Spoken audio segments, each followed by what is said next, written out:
Hi, Shannon Waller here, and welcome to Inside Strategic Coach with my friend and partner, Dan Sullivan. Dan, last Inside Strategic Coach, we did a two-part series on the Scary Times Success Manual, which has been incredibly well received, been circulated everywhere. A whole bunch of people have asked if they had permission to forward it, which of course they do. Even Ben Hardy yesterday told me that it's been opened 10,000 times by his readership, which was a pretty cool thing. And what I'm really excited about is as part of this, we're turning this into a series, is we're actually going to do a deep dive into every single one of the strategies, which I think is really exciting. So this is number one of the Scary Time Success Manual strategies, which is forget about yourself and focus on others. So I think this is a really important one. And you really talk about how people can respond creatively, as opposed to any other way, when kind of scary times or big bad things happen. Can you just talk about that a little bit? Well, yeah. So I think scary times, whatever form it comes in, Shannon, it could be personal. It could be just something that's happening to you and not happening to anyone else. Or it could be small group. It could be big group. And as we found, it could be worldwide. Mm-hmm. In the case of the virus and the various lockdowns and shutdowns that happen. So it shocks the system because it's not life as normal.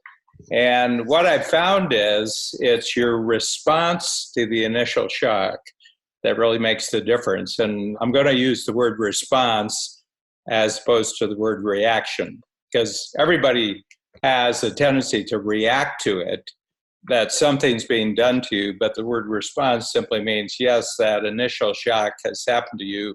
And as a result of it, you're using it as an opportunity to do something creative, do something positive.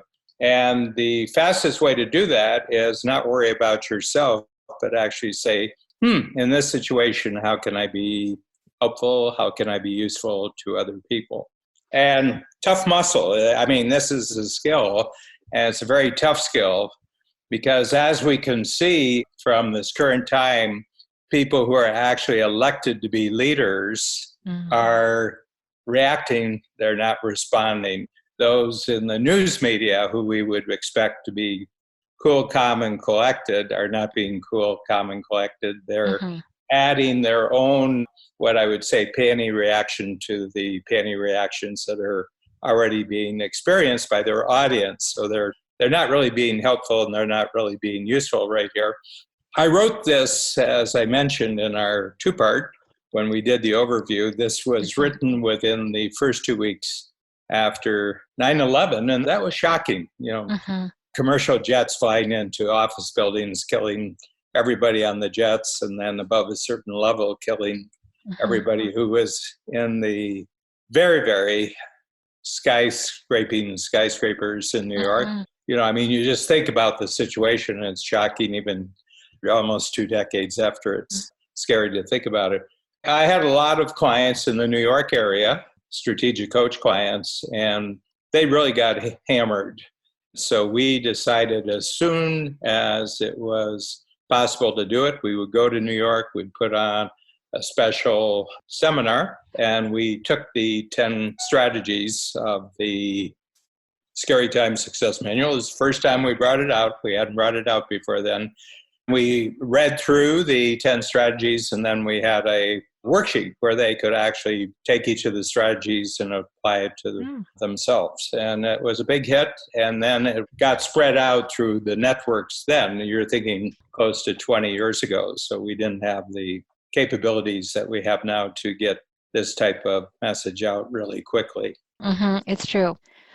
On that point, Dan, one of the things that you talk about is that this first strategy really enables you to transform your own immediate shock into a wake-up call that your best first step in any scary time situations is to direct your time, attention, talent, and resources to helping specific other people who may be more shocked than you are. So that's not what the news media and some of the government people are doing, but it is what you're doing, and it is what we're doing, and it's also what our clients and community can be doing too.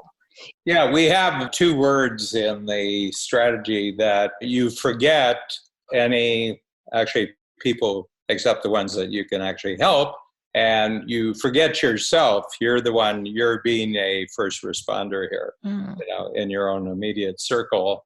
And then you focus. So each of these strategies is a focusing strategy. And you just go down the list of who are the people that I can actually help specifically, who's in the immediate range of what I can do. So for the first couple weeks after 9/11, we had a lot of communication with our clients. And then we zeroed in because we were just getting a lot of upset from the New York area. And we said, let's go to New York. Let's take our team to go to New York. And, it was actually about 3 weeks after when we actually had our meeting, and they really appreciated it. People had all sorts of stories to tell, and they got to tell each other the stories, and they got to talk to each other, and it was really great. But that was something specific we could do. And then what was really interesting about that first one, and then we'll get into some of the strategies that I recommend for that first response. And I'll talk about what happens to people when they just keep reacting rather than responding, Shannon. But it was very, very interesting. In Chicago, I was doing workshops that day. Adrian Duffy, one of our other coaches, was coaching in the other room. So we had 100 mostly out-of-town individuals who had come to Strategic Coach that day. So we just announced that in a very short period of time, they had to make a decision whether they were going to be at the workshop for the rest of the day and then sort themselves out, or they were now going to take steps to actually go home, and we were going to help them. So our staff was really, really busy for about the first 4 or 5 hours, just getting everyone transportation and in some cases hotels, where they could get hotel space. It was interesting. The Toronto staff didn't have workshops that day, and they were all watching this on TV, and they were much more impacted in a negative way. They weren't busy helping other people. The real interesting, if you're really busy helping other people, the Scary Times event doesn't have the same impact on you because you're in motion. You're actually responding, but if you're just watching it on TV, you're just reacting. And fortunately, I never saw any of it until I got home at around 10 o'clock that night. And they had already censored some of the more grueling scenes, death scenes. So I didn't really have a chance to react because I simply had, as the coach that day, I simply had to respond. I had to coach all day that workshop. And I remember I had a discussion group that evening. And I went to the discussion group. This was a book discussion group. The individuals, for the most part, weren't really engaged that day. And I just noticed that they were much, much more scared. I wasn't really scared. I was tired, but I wasn't scared. That's a really valuable point. I mean, that's a great example of focusing on others, and forget about yourself. So that was very true. And I was in Toronto, and we did have the TV on where I know you had said to the team in Chicago, take that away. There's something about when you're able to be practically useful to somebody else. And what is interesting, what I really love, some of the stories that are coming out right now with COVID-19 is how people are helping their neighbors get groceries. And I have a bunch of people, this is end of March break week at the moment, from Saturday, Sunday at the past weekend, and friends have come home from traveling, not allowed to go into grocery stores. They have to quarantine for 14 days, and their neighbors are going and getting them food and of course toilet paper. Let's not forget that. But when you can be helpful for someone else, I just connected with our team about doing some goal planning, which was lovely to think a year out. We're going to talk about a short-term focus too, but we'll readjust our goals in the short term, but we still actually do have a future. You made that point in one of our last conversations about that. But before we move on, one of the keys here, what you said, is helping specific other people. And you talk about this a lot with our clientele. Don't get seduced into wanting to, serve everyone. Is it practically useful for one person? Make sure that you can do that. And I think in this situation, it's flipped a bit, but how can you be useful to a single type of person, your clientele, your family, your team, those that rather than some big generality?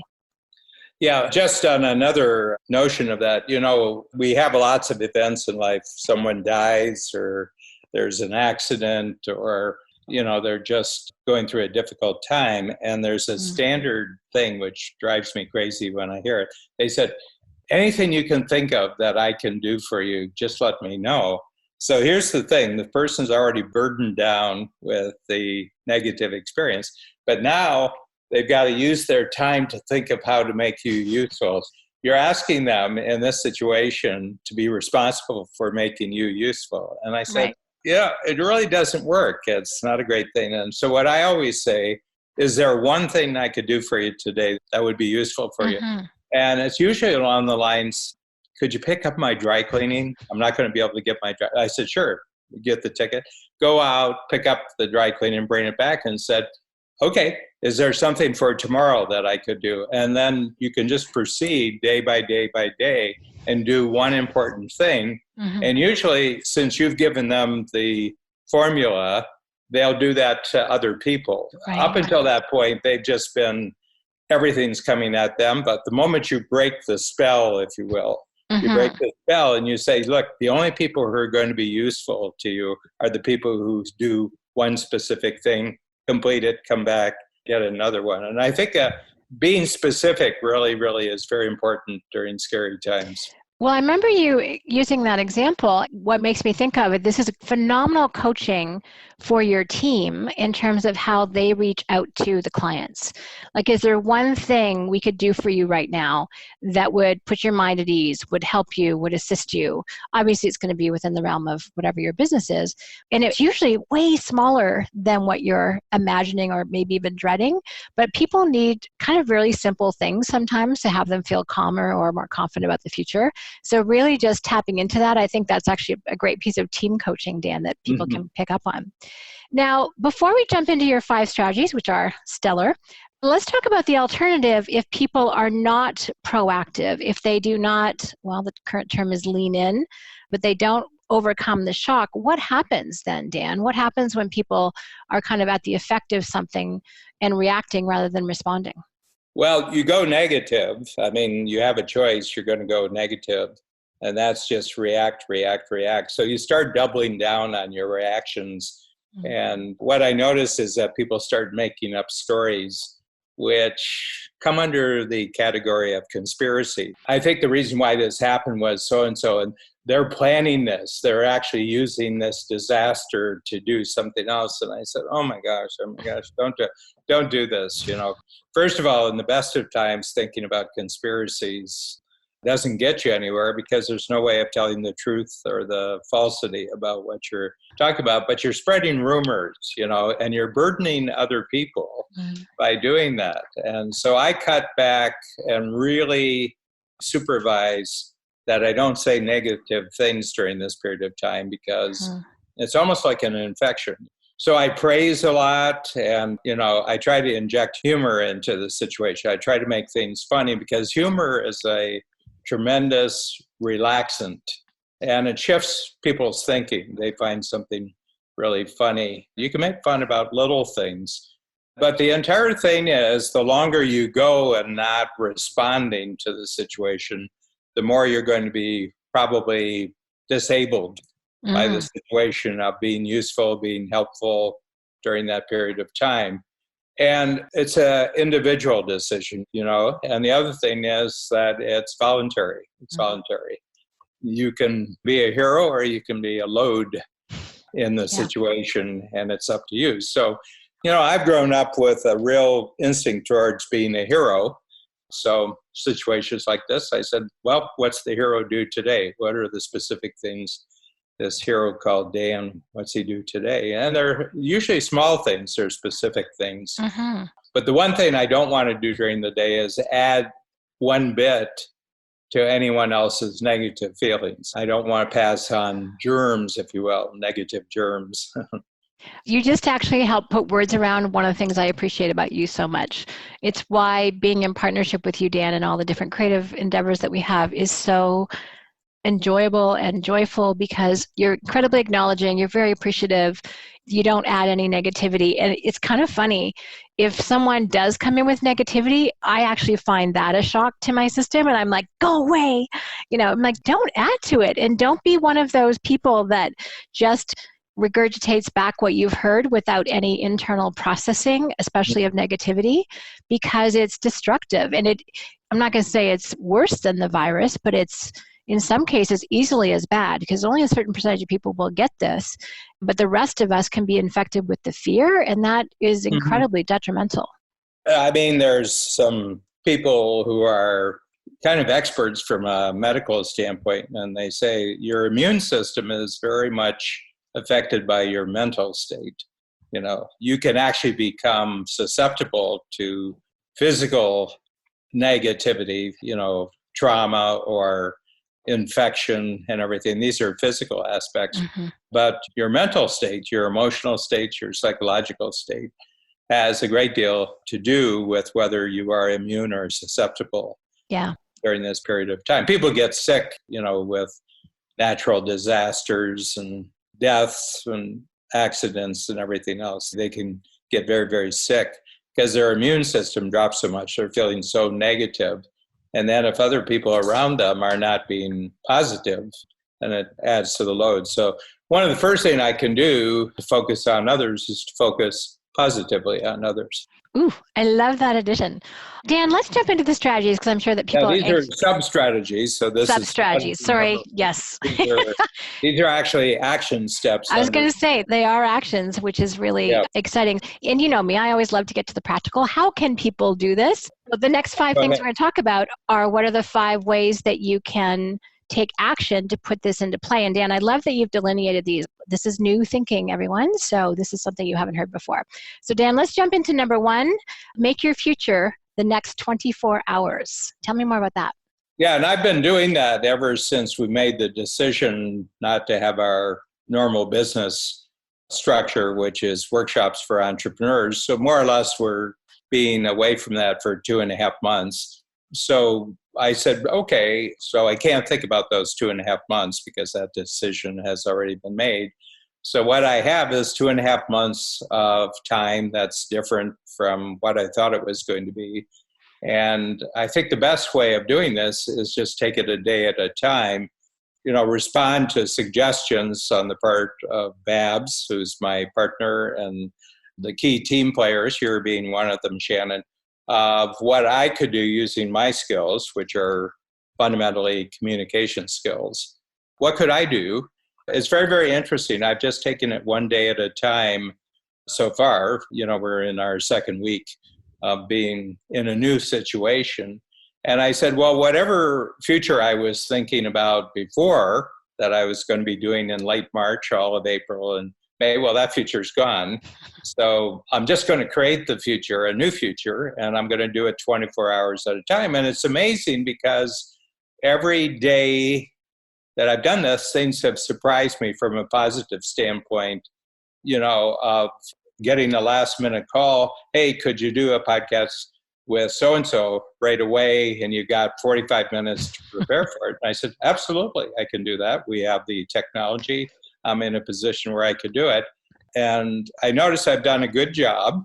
I do a review at the end of every day, and I pick out 5 things that really work for the day. And usually 2 or 3 of them are better than what I was expecting the day to be.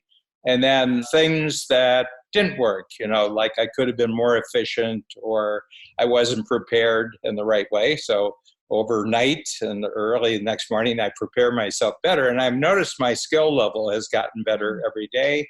And because of my individual skill multiplied by technology, I'm actually impacting on a lot of people, but certainly specifically the people who ask me to be useful in this way, they're very happy with what I'm doing. And I'm keeping my schedule kind of loose so that if something comes up, then I can respond to it very, very quickly. And the whole point is just be as useful as I can every single day and see if tomorrow I can be more useful than I was today. That's perfect. And just a proof of that was last Thursday morning, I had the idea to have you do a video because I know people wanted to hear from you as to what your thoughts were with what was going on. And I pitched it to our leadership group at 9:15. And then you and I were recording at 11, which was really cool. I think I sent you a fast filter, and we did that, and it was great. And the other thing that you have written for me is what you want to do is provide the greatest practical and emotional value to specific individuals you know. And I love that you're about providing both the practical and the emotional. I think that's a lovely nuance. You were just talking about adding positivity, and you can be a hero or you can be a load or a burden.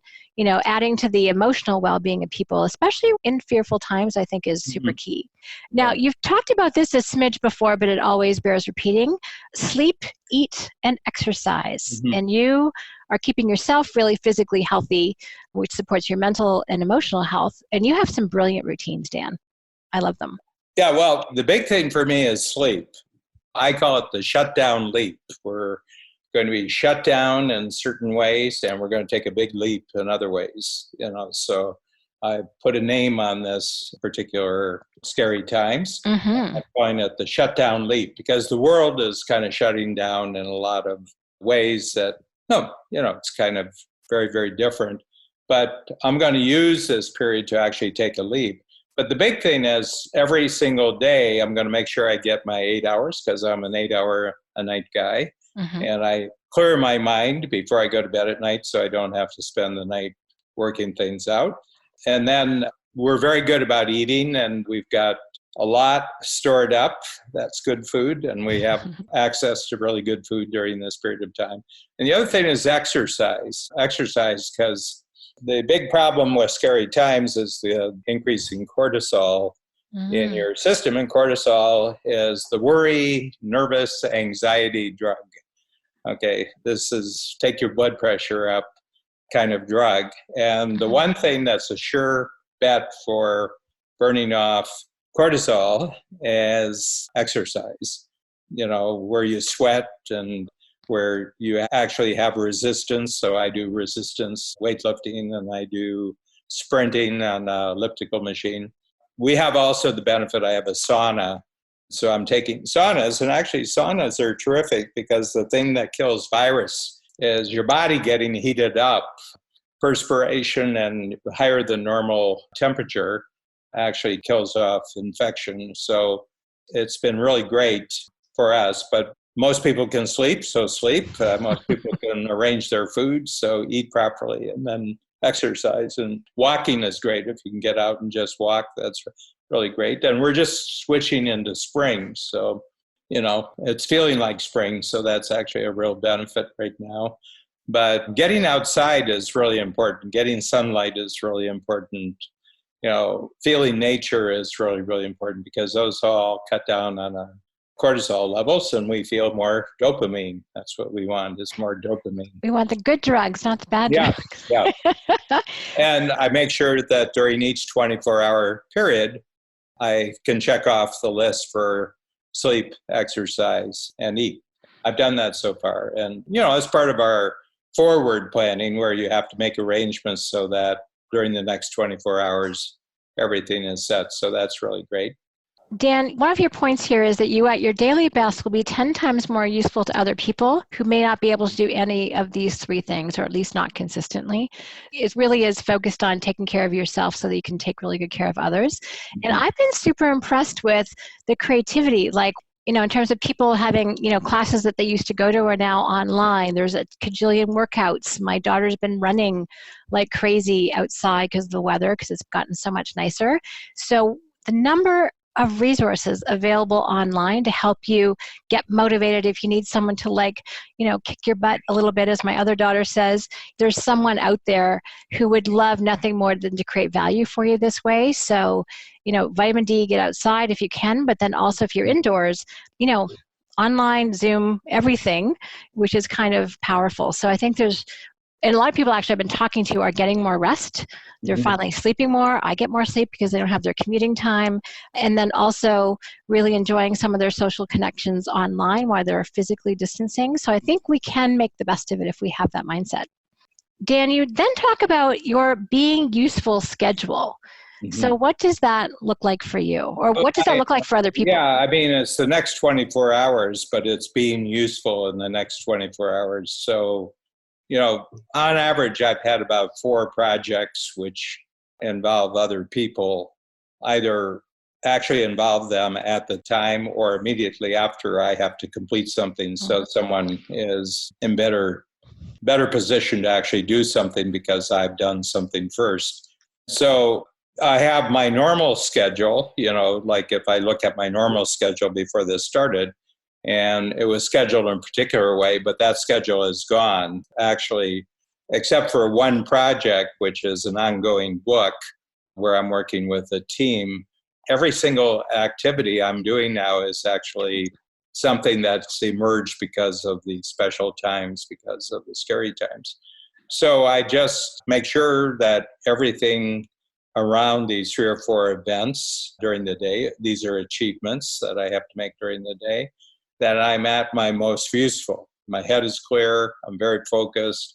In most situations, I want to think them through so that I don't have to think them through while I'm doing it, that I'm actually responding. But being useful is a kind of a lifetime theme for me. And I think it has a little bit to do with my childhood, actually, because I'm a 5th child in a family of 7 children.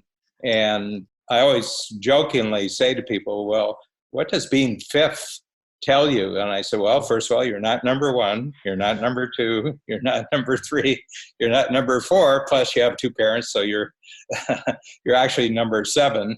And I said, so a lot of normal roles that people might have in childhood, I had to go searching how I could be useful, and I did. I just kind of was very, very observant about what would be helpful or useful to someone else. Grew up on a farm family, so I was the houseboy. The older 4 worked out in the fields, sweet corn, string beans, field tomatoes. But I would take snacks to them. I would, take water to them and come back up. And then with my mother, I would wash dishes. I would set tables. And then the real skill is, even before I was like 5 years old, I learned how to make beds, and I could make beds. And so I make my own bed, which was a big deal for me. Gradually, I said, I can make everybody else's bed too. And so I became really terrific person. And to this day, I tell you, Shannon, I cannot get up and leave the bedroom unless the bed is made. There's something psychologically wrong with my world if I've walked out of the bedroom and the bed isn't made. So I developed that. But I think it's tied, the activity of making the bed is actually deeply, deeply anchored in that being useful. Dan, you're also really good at setting tables when I've stayed with you. So those skills have kept. And during this time, we have help around the house normally because we're working all day. So we have housekeepers, we have, other people who help out around the house, but they're sequestered just like everybody else. So the only place where I do things like laundry and I wash all the dishes and I sweep and I take out is when I'm at the cottage. So I've just switched over to cottage guy. I said, you like the cottage guy? I tell Babs, you like the cottage guy today? How's the cottage guy doing? Is it good cottage guy? But it's just being useful. The normal garbage pickups are happening in the city of Toronto normally. So I was the one who wheeled out, it was recyclable week. So recyclables went out and I made sure that they were where they were. Now I have to go out and get the container after the podcast here, and I'm going to put it back in the garage where it should be. But, there's lots of things, and you think of them as you go, this thing being useful. But one of the big things that's really useful is I'm being especially clear on how the other person on the other end can be useful to me. So I'm giving very, very clear directions about how I want things to be, and kind of explaining why what we're doing is such a big deal and why it's so important. And it's got a real special impact during this time. So I think I'm going out of my way just to be useful in my communication right now. And the other thing, Dan, in terms of being useful, and you also talk about in terms of helping other people gain greater clarity, confidence, and capability, is you have been very available for what I wanted, what the team wanted, what our clients are looking for. You've met with some of our top level clients. So it really feels like it is actually kind of nice to be able to come up with an idea and be able to execute on it so quickly, because normally there's a million other things in the calendar. It has to fit like 6 weeks down the road. Now it's like, other than our book project, it's refreshing. So I think there's a lot of opportunities for people to say, what wasn't possible before? How can I be useful to my audience? And then designing your schedule around being useful is a cool way to think about that. Now, your next point is one of my favorites, which is really tracking your winning achievements for today. So how can people put this habit or this action into place, Dan? Yeah, I would say, first of all, only undertake projects where you really have a choice on it. Only undertake projects that can actually begin, be completed, and are finished today, so that nothing carries over. What I tried not is do not have projects that are incomplete that carry overnight. I would say generally during normal times, I make that a point because, first of all, I'm ADD. And one of the most important things for ADD people to keep their spirits up is to actually have a lot of short-term projects that can be completed very, very quickly and completely. So they're not loaded up with a lot of incomplete projects going overnight. But I think it's very, very important during these days to actually stick to that rule. I think it's a great rule. And one of the ways that I noticed that you do this and I do this, oh, by the way, a great piece of ADD coaching I heard was do it now or do it never. So the do it now rule is completely synchronous with what you just said. And, you'll take a big project like a book, but it's broken up into pieces. So we'll do record number 1, and you'll get the fast filters or the mindset scorecard done for that particular recording session. So that recording session gets a checkbox and it's done, or check mark. And then you'll do the same thing. Or if you're, meeting with Hamish and you get the next diagram cartoon figured out, you also have the ability to take a pretty big, complex 3-month project and break it into these sprints that you can do in 24 hours so that you keep that sense of high progress and momentum. And then you track these winning achievements as a win. You don't wait until the end. When it's over, you count every single step towards that goal as progress. And I think that's a really important thing, especially when there's so much uncertainty, is to really get it down. Your 24 hours perspective is genius to what can I get done in 24 hours, and then check that box off, because that's very fulfilling. I call it chunking. You really chunk things down during periods like this. And the other reason is that digitally I'm very, very connected, but physically Babs and I are alone. And my sense is that the chunking and getting things done creates a sense of momentum that makes you feel not so disconnected from other people's efforts. Right. And the other thing is that more and more I'm choosing as my wins that part of my project which is crucial for other people later today, or it's crucial for other people tomorrow. I get my part done so that they can get their part done. So I'm thinking about the handoffs here. It's kind of like a relay, and I'm running my 100 yards or I'm running my quarter mile and I'm handing the baton off.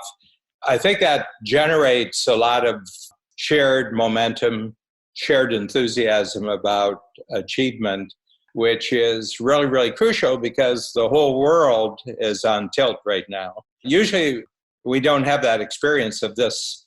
Hundreds of countries now are dealing with this problem in various stages, whether they're early to it or they're late to it and everything else, they're going through stages. So in my 75 years, this is the first one where it's being experienced worldwide. There's been some big, like 9/11 was shared news-wise, but it wasn't actually experienced, It didn't really affect other people actually from a practical standpoint. But this one is the first, what I would say, altering the practical course of daily life event that we've had in my lifetime, certainly in my lifetime. Yeah, I think it's the first time in history, unless we're talking about an asteroid hitting the Earth or something like that. An asteroid would do it? That would qualify? Normally when things go tilt, it's us or it's somebody else, but never are we all going tilt at the same time. That this is an asteroid. I think this is a big one. Yeah. I think so I'm not too. saying that ultimately it's the most dangerous one. I'm saying it's the most disruptive one. Right. Yeah. Yeah. Well, But certainly in anyone's lifetime. the shock of this is the greatest shock that I've seen distributed all over the planet. I would 100% agree with that. I love it. Very true. So after you track your winning achievements for the day, and I think it's really important to track all that progress, then you also work on win streaks. I love this. And it's so cool, Dan, because it's not perhaps the win streak that you planned for, but nevertheless, you pivoted and you've switched, and now you're on a new one, which is kind of like this interesting tilted period of time. So let's talk about win streaks. Great day, better tomorrow. I'm just thinking of these as we're having the conversation, but if there were 3 checkoff points of what constitutes a winning day, it's that I was present during the day. In other words, I wasn't in tomorrow, I wasn't in yesterday, I lived the day in today. Mm-hmm. And the other thing was that I was positive throughout the day. And the other thing is I was productive. So present, positive, and productive are kind of like 3 checkpoints for me. And then I add up the wins and, tell myself a little bit about them. I visualize them and I can feel my morale going up. I've got this real morale sense. And then I preview tomorrow, and some of it's already in the schedule. So I know I'm going to do those things. And then I say, well, it was a great day today. In what way could I make tomorrow better? I go to bed at night with a sense of real achievement, and I get out of bed in the morning with a real sense of anticipation and excitement. So, and it's a 24-hour loop. It's, you think about it, when people run marathons, which can last, for most people, it's 3 or 4 hours. But even the great star who, in a test marathon in Vienna, did it. Right. Short of 2 hours. 2 hours is still a long time, He's got 26 miles, and I'm sure he's got this chunking ability to do the next 100 yards, to do the next mile, and everything else. He doesn't get too far ahead of himself in the race, Mm-hmm. People who are marathon swimmers, they'll swim across, Lake Ontario here, from here to New York. And, it's a long, long time, and you've got to have a chunking ability in your mind that you're not thinking of the entire distance that you're running, but there's this I'm going to do in this half hour, this I'm going to do in this half hour. And you have other people who are giving you markers and are giving you times. I think that able to stay within the immediate present is a tremendous skill. Tomorrow's tomorrow, and we'll create tomorrow using the same approach as we did today. And we'll be better because we'll have today's experience giving us momentum going into tomorrow. The other thing is that once the day is over, the day is over. Yep. I don't try to redo a day that I've just lived. That's powerful, Dan. Well, I think being present, positive, and productive is a great checklist for all of us, everybody. And then helping other people to be that way too, which I think there's very much how we're managing ourselves, but it's also about how can we help the other people that we're, living with, working with, supporting, serving. Yeah. How can we help them be this way too? Yeah, and I think one of the things you can do is you can be a role model for other people. And there's what I would call a constructive role model where you're showing people how to actually get things done, and there's what I would call a corrective role model. For example, if people start complaining about how I said, yeah, let's have a special place where we take all of our complaints and we'll review those in normal times. But right now, we can't deal with the complaints. We can't deal with the criticisms. Let's just focus. I'm not negative like them. I'm not angry or anything, but I'll just cut it off. I won't lie. I said, that kind of thinking, that kind of talking is not going to do you any good. It's certainly not doing me any good. And we're not going to talk about that right now. Some people I've been on and they start talking. I said, oh, good heavens, you haven't been watching television news, have you? And they said, well, yeah. I said, oh, no. During scary times, you can't watch television news because the most scared people on the planet are the journalists. They're not saying scary things to scare you. they're just really petrified. The news media are the most unbalanced, petrified people on the planet right now. Okay. Okay. So I said, oh, no, you can't watch. I mean, watch YouTube, watch a murder mystery, watch whatever you want to do, comedy or anything, but you can't be watching. Oh, no. That's like letting the germs come into your house. You can't allow those germs to come in your house. So I don't watch that. I'm a reader and I have the internet, and usually every day there's some well thought out articles about events that are taking place, or they're comparing how this scary times compares with other scary times and what seems to have worked. And you really learn something, but the on-the-spot journalists, you learn nothing from except how scared they are. That's a great point, Dan. And I think if you're going to keep yourself positive, present, and productive, that's actually one of the things to do is turn off the television, which means I had to go downstairs after we're done and do that. That's going on in my household right now. It's contamination. I mean, it's a form of contamination. And it does no good. I mean, it does no good. Well, and I think your point earlier about, and I actually said this to my friend, this is how much I travel, who's an Air Canada agent in Chicago.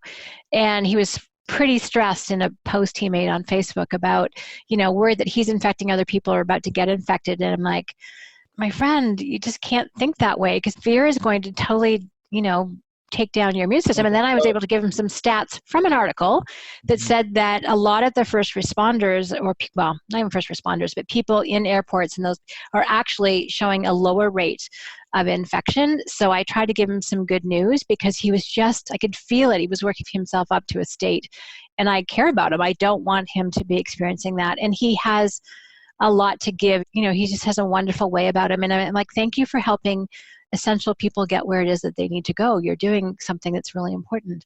So it's interesting. We all have opportunities, big and small, to share this input and to, again, turn off the news because it's not helpful. Yeah, and just to finish off here with the first strategy, forget about yourself, focus on others. Make it easy for others to focus on others. I think that's the big thing. You can pass this on. You can pass the spirit on.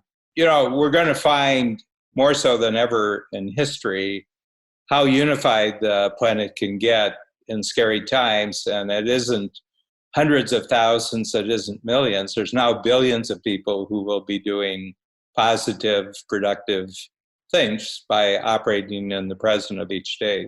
And this, again, is also, I think, a historic first, where we have this sense of teamwork in the billions. Teamwork in the billions. That's the first time we've had teamwork in the billions. I think I want to take that idea and explore it further, Dan. That's pretty exciting. Well, it's true. And the first time we've ever been so globally connected. In one of our other conversations, you said, in some ways, we'll be more global. And it was because of, technology, internet, and our means of communicating, and then other ways much more local. But the teamwork in the billions is a very cool idea. I'm going to look forward to that in a future conversation that we have. So Dan, thank you for our deep dive into Scary Times Success Manual Strategy number 1. Forget about yourself and focus on others. And I really love the 5 action steps. Just to recap: make your future the next 24 hours, sleep, eat, and exercise. Keep yourself physically well so that you can be well in all the other ways. Have your schedule be about being useful. I think that's a phenomenal way to reorganize your time. Really track your winning achievements for today and go on a win streak. Great day, better tomorrow. And if you're not aware, we have a win streak app that is completely free for iOS and Android. And this is a way where you can actually track your 3 wins for the day and what you want your 3 wins to be for tomorrow. And be prepared to be surprised by even better things that happen that you weren't planning for. So I want to make sure everyone knows about that resource as well. Dan, thank you as always for a fun, inspiring, positive conversation. I really appreciate it. Thank you, Shannon.